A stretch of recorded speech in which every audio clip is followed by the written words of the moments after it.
അല്ലാഹു സുബ്ഹാനഹു വതആല പറയുന്നത് ഖദ് അഫ്ലഹൽ മുഅ്മിനൂൻ അല്ലദീന ഹും ഫീ സ്വലാത്തിഹിം ഖാശിഊൻ.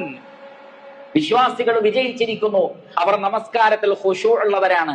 അപ്പോൾ ഭയഭക്തിയോടുകൂടി നമസ്കരിക്കുവാൻ, നമസ്കാരത്തിന്റെ ആന്തരികമായ ഭാഗവും ബാഹ്യമായ കർമ്മങ്ങളും അതിന്റെ വുളൂവും അതിന്റെ സമയമടക്കം എല്ലാ കാര്യങ്ങളും ഭംഗിയായി നിർവഹിക്കുവാൻ അവരെ പഠിപ്പിക്കേണ്ടതാണ്.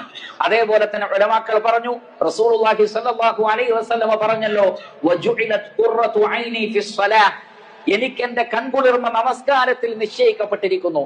നമസ്കാരം ഏറ്റവും വലിയ കൺകുളിർമ നൽകുന്ന ഇബാദത്താണ് എന്ന് മക്കൾക്ക് ബോധ്യപ്പെടുത്തി കൊടുക്കണം. നമസ്കാരം എന്ന് പറഞ്ഞാൽ ഭാരമേറിയ എന്തോ എന്നാണ്, വല്ലാത്ത ഒരു ഇടങ്ങേറ് പിടിച്ച കാര്യമാണ്. നമസ്കരിക്കണമെന്ന് ഉപ്പ പറയുമ്പോൾ അല്ലെങ്കിൽ ഉമ്മ പറയുമ്പോൾ എന്തോ ഒരു ഭീകരമായ കാര്യത്തിനാണ് മാതാപിതാക്കൾ എന്നോട് പറയുന്നത് എന്ന മട്ടിലാണ് പലപ്പോഴും മക്കൾ പ്രവർത്തിക്കുന്നത്. അവർ അനുസരിക്കുവാൻ തയ്യാറാകുന്നില്ല. അവർക്ക് ഉറങ്ങണം, അവർക്ക് കളിക്കണം, അവർക്ക് മറ്റു വിനോദങ്ങളിൽ ഏർപ്പെടണം.